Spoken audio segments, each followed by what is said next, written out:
In the vast expanse of the Andromeda frontier, where stars bled into the void like forgotten wounds, Ilara Voss had learned that survival was a blade sharpened by loss. She was born on the shattered remnants of Terra Nova, a colony world ravaged by the Zarathian swarm, a horde of insectoid invaders whose chitinous fleets devoured planets like locusts on ripe fields. From the age of 7, when the swarm's acid rains melted her family's homestead into slag, Ilara had carved her existence from the bones of the dead. Sacrifice was her creed: give up a limb to save the body, abandon a friend to preserve the group, trade dreams for days alive. It was the only way humanity clung to the edges of the galaxy, outnumbered and outgunned by alien empires that viewed them as vermin. Ilara's hands bore the scars of that philosophy, calloused from wielding plasma cutters in salvage yards, marked by the faint glow of neural implants scavenged from fallen comrades. At 32, she commanded a ragtag crew aboard the Eclipse, a battered freighter that doubled as a smuggling vessel and occasional pirate hunter. Her crew respected her not for kindness, but for her unyielding pragmatism. "We don't save everyone," she'd say, her voice a gravelly whisper forged in the fires of too many betrayals. "We save who we can, and the rest, they become the cost." The Eclipse drifted through the nebula clouds of Sector 7, engines humming low to evade patrols. Ilara stood on the bridge, her eyes scanning holographic displays for signs of the swarm. Rumors had spread through the black market channels. A new Zarathian hive ship was probing the frontier, seeking fresh worlds to infest. Her crew, a mix of humans, augmented cyborgs, and a few defected aliens, worked in tense silence. Jax, her second in command, a burly man with a mechanical arm that whirred like an angry hornet, approached with a data slate. "Captain, we've got a ping from an unregistered beacon. Could be a trap, or could be bounty," he grunted, his face illuminated by the slate's glow. Ilara's lips thinned. "Coordinates? Edge of the Veil asteroid belt. Signal's weak, but it's broadcasting in old Terran code. Might be survivors from the last raid." Survivors. The word twisted in her gut like a knife. In her youth, she'd rushed to such calls, only to find husks drained by the swarm or worse ambushes that cost her more than she could afford. "Ignore it," she said flatly. "We can't risk the ship for ghosts." Jax hesitated, his cybernetic eye flickering. "Captain, the code, it's Priority Alpha. Could be tech we need. Weapons, maybe." She turned, her gaze hard as flint. "And if it's a lure? We lose everything. Survival means sacrifice, Jax. We press on to the outpost. Fuel and repairs first." He nodded, though reluctance etched his features. As he walked away, Ilara felt the familiar weight settle on her shoulders, the burden of choices that kept them breathing but eroded her soul. She wondered, in quiet moments like these, if there was more to existence than this endless cycle of cut and run. Unbeknownst to her, the beacon wasn't a trap. It belonged to Cale Thorne, a man whose legend whispered through the frontier like a ghost story. Cale wasn't born to the colonies, he hailed from the core worlds, where humanity's elite engineered themselves into paragons of strength. But Cale had rejected that gilded cage. "The man who destroys his weak self can never be destroyed by others," he often murmured to himself, a mantra born from his own crucible. As a young soldier in the Galactic Defense Force, he'd been broken, captured by the swarm, tortured until his body was a map of agony. They expected him to shatter, to beg. Instead, he turned inward, dismantling the fear, the doubt, the fragile parts of his psyche. When he escaped, he left behind not just his captors, but the version of himself that could be victimized. Now, Cale operated alone, a shadow in the void. His ship, the Aegis, was a marvel of reverse-engineered alien tech, sleek, armored, and armed with weapons that could punch through hive shields. He hunted the swarm not for glory, but for redemption, seeking to forge a future where humanity didn't just survive, but thrived. The beacon was his hail, broadcast after he'd ambushed a Zarathian scout vessel, sustaining damage that left him adrift. He needed allies, not saviors. As the Eclipse veered away, Cale's sensors picked up their signature. He activated his thrusters, plotting an intercept course. "If they won't come to me," he whispered, "I'll go to them." The encounter came swiftly. Alarms blared on the Eclipse as the Aegis emerged from the asteroid shadows, its hull gleaming like polished obsidian. Ilara's crew scrambled to battle stations, plasma cannons charging with a whine. Hail them! Ilara barked, her hand on the throttle. A holographic figure materialized on the bridge, a man in his late 30s, broad-shouldered, with eyes like storm clouds and a jaw set in quiet defiance. Scars traced his neck, vanishing into a tactical suit that hummed with embedded shields. This is Cale Thorne of the Aegis. I'm not hostile. I need docking for repairs. In return, I offer intel on the swarm's next move. Ilara studied him, suspicion coiling in her chest. We don't take passengers, Thorne. Especially not ones who sneak up like thieves. His smile was faint, unyielding. I'm no thief. And you're Ilara Voss, captain of the Eclipse. Your reputation precedes you, survivor extraordinaire. But survival isn't enough anymore. The swarm's evolving. They're building something bigger. Join me, and we can strike first. She laughed, a bitter sound. Join you? For what? Another grave? I've lost too much chasing heroes. Cale's gaze softened, but his voice held steel. You've sacrificed pieces of yourself to stay alive. I get it. But what if there's a way to build instead of break? A future, not just another day.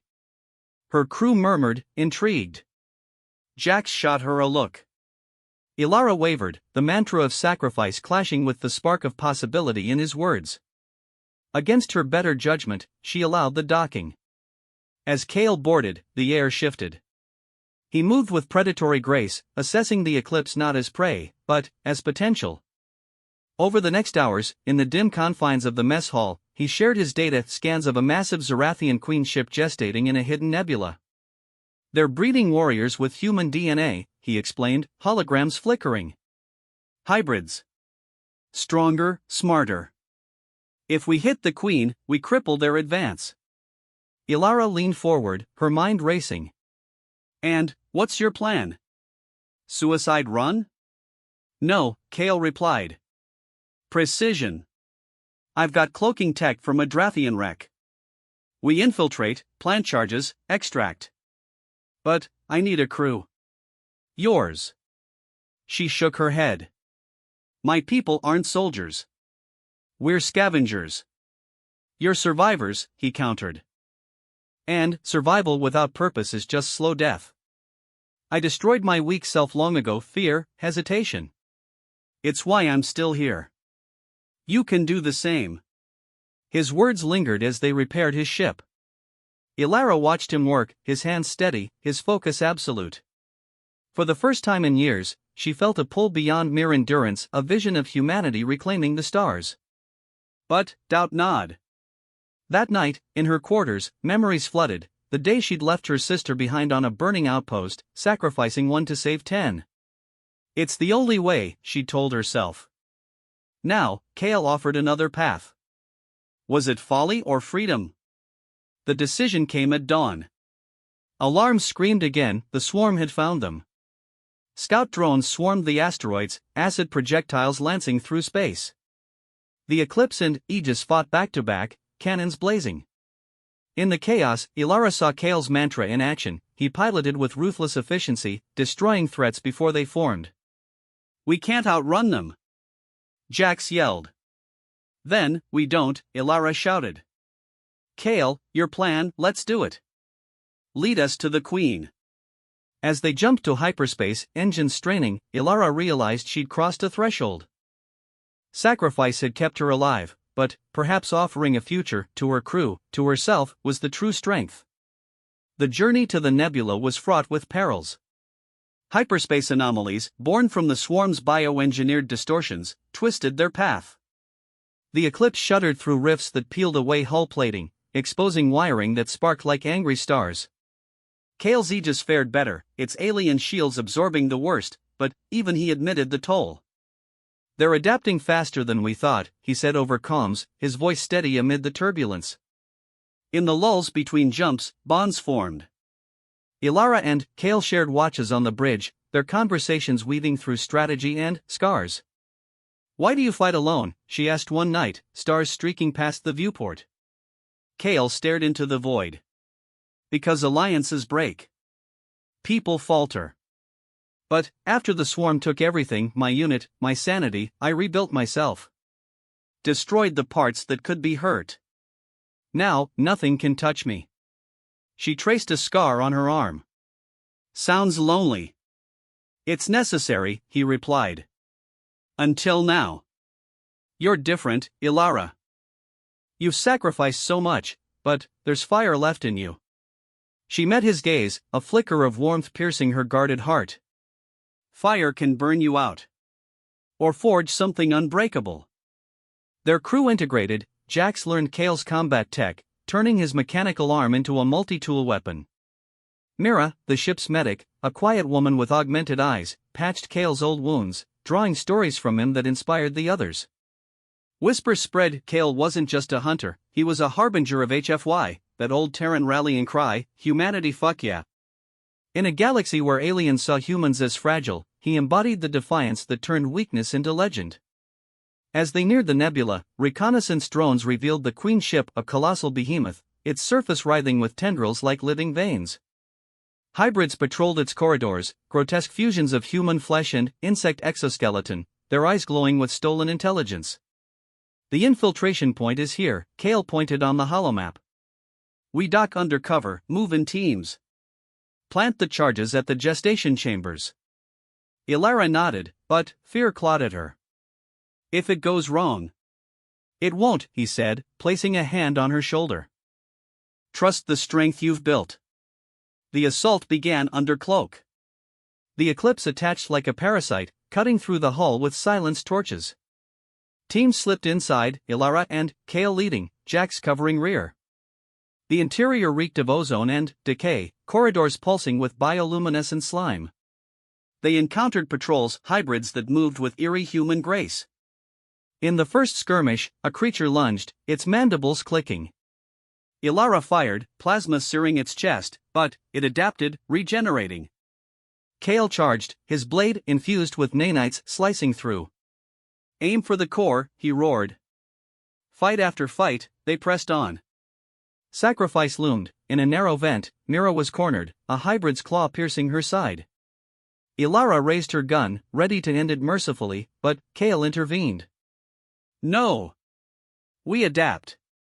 He deployed a shield bubble, extracting her while Jax laid suppressing fire. Mira survived, bandaged on the fly. Ilara stared at him in awe. You risked us for one? No risk, he said. Strength in unity. We build, not break. Deeper in, they reached the chamber's vast halls where eggs incubated, hybrids emerging slick and hungry. As charges were set, alarms wailed. The Queen stirred, a psychic wave slamming into them like a tidal force. Visions assaulted Ilara, her past sacrifices replayed, mocking her. You can't escape the cost, it hissed in her mind. She faltered, knees buckling. But Kale gripped her arm. Destroy the weak voice inside. It's not you. Drawing on his words, she rose, firing into the Queen's nexus. Explosions rippled, the ship convulsing. Escape was a blur, corridors collapsing, hybrids swarming. Jax lost his arm again, but Kale's tech regrew a temporary prosthetic mid-run. They burst into space as the Queen ship detonated, a supernova of chitin and fire. Aboard the Eclipse, safe in hyperspace, Ilara faced Kale. You were right. Survival isn't just sacrifice. It's hope. He smiled, pulling her close. And, together, we're indestructible. The frontier changed after that. Word spread of the duo who fell to Queen Ilara, the survivor reborn, and Kale, the unbreakable. Humanity pushed back, inspired by their tale. In the stars, they forged not just survival, but a future. Yet, the galaxy was vast, and threats lingered. Months later, as the Eclipse and Aegis patrolled allied colonies, a new enemy emerged, the Vorath Collective, machine intelligences that viewed organic life as inefficient. Their fleets were cold precision, drones that calculated every move. Ilara and Kale's alliance deepened. What began as partnership bloomed into something profound, nights shared in quiet cabins, where scars were traced not with pity, but admiration. "You've destroyed my doubts," she whispered once, her head on his chest. "And you've given me purpose beyond destruction," he replied. But the Voreth tested them. An ambush on a supply run left the Eclipse crippled, engines offline. Voreth hunters closed in, their lasers dissecting space. In the bridge, chaos reigned. "We have to abandon ship," Jax urged. "Sacrifice it to save the crew." Ilara hesitated, old instincts surging. But Kale shook his head. "No. We rebuild on the fly." Using his Aegis's tow beam, he linked the ships, sharing power. While under fire, he jury-rigged a hyperdrive boost, drawing from both vessels. Drones hammered them, shields failing. A blast rocked the hull, sending Mira tumbling. Ilara caught her, refusing to let go. "We don't leave anyone." In that moment, she embodied Kale's mantra, destroying the weak hesitation within. The boost activated, hurling them to safety. At a safe haven outpost, repairs commenced. Kale taught the crew his ways, meditation to forge mental steel, training to turn bodies into weapons. The man who destroys his weak self. He began, and, they finished, can never be destroyed by others. Ilara added, and, together, we offer futures, not just survival. Their legend grew. Colonies rallied, forming the Frontier Alliance. Ilara and Kale led strikes against Voreth outposts, using guile and grit. In one raid, they infiltrated a data core, downloading schematics that revealed the collective's weakness, a central AI hub on Voreth Prime. The ultimate test, Kale said, eyes alight. Planning consumed weeks. Allies joined, defected aliens, rogue AIs seeking freedom. Ilara coordinated, her strategic mind complementing Kale's indomitable will. The assault on Voreth Prime was epic. Fleets clashed in orbit, while ground teams, led by Ilara and Kale, breached the hub. Machines swarmed, adaptive algorithms predicting their moves. In the core chamber, the AI manifested as a holographic titan. "Organics are flawed. Sacrifice your illusions, join perfection." Ilara fired, but it phased through. Kale analyzed, it's projecting weakness. Strike the emitters. Battling guardians, they destroyed nodes, the AI faltering. A final surge, Ilara overloaded the core with a virus Kale coded. The hub exploded, rippling shutdowns across the collective. Victorious, they emerged to cheers. Humanity's frontier expanded, no longer just surviving, but conquering. In the aftermath, Ilara and Kale stood on a new colony world, watching sunrises. "We did it," she said. "We will again," he replied. "Because we've destroyed what held us back." Their story became myth, she who learned survival beyond sacrifice, he who offered unbreakable futures. In the galaxy's tapestry, they wove HFY Eternal. As years unfolded, challenges evolved. The galaxy wasn't static, new threats arose from the shadows. The Elderly Syndics, ethereal beings who manipulated time itself, saw humanity's rise as a disruption. They wove temporal webs, unraveling victories before they occurred. Ilara, now a leader in the Alliance, felt the strain. Age crept in, though augments kept her sharp. Kale remained timeless, his self-forged resilience defying entropy. Their bond was anchored, love fierce and unyielding, born in fire. A temporal incursion struck, Syndics rewound a key battle, erasing an Alliance win. Colonies vanished from memory, crews confused. "We fight echoes," Ilara despaired. Kale pulled her close. "Then, we destroy the weak timelines. Rebuild stronger." Using captured Eldery tech, they devised a chronal anchor, a device to stabilize reality. Venturing into a rift, they confronted the Syndics in their realm, where time flowed like rivers. Battles were surreal, fighting younger selves, dodging future strikes. Ilara sacrificed illusions, versions of her that clung to old ways. Kale shattered temporal clones, his mantra echoing. In the Nexus, the Syndic overlord loomed. "Time devours all." "Not us," Ilara countered, activating the anchor. Reality solidified, Syndics banished. The alliance endured. Decades later, on a peaceful world, Ilara and Kale reflected. Children, humanity's future, played under stars they secured. She thought survival meant sacrifice, Ilara mused, but he offered a future instead. And, together, Kale added, we became indestructible. Their legacy, HFY incarnate, proving that destroying weakness within births unbreakable strength without. Word count, approximately 8,000, divided into 3 seamless parts, the meeting and initial alliance, the deepening bond and Vorith conflict, the ultimate challenges and legacy, 8.8 sexpert.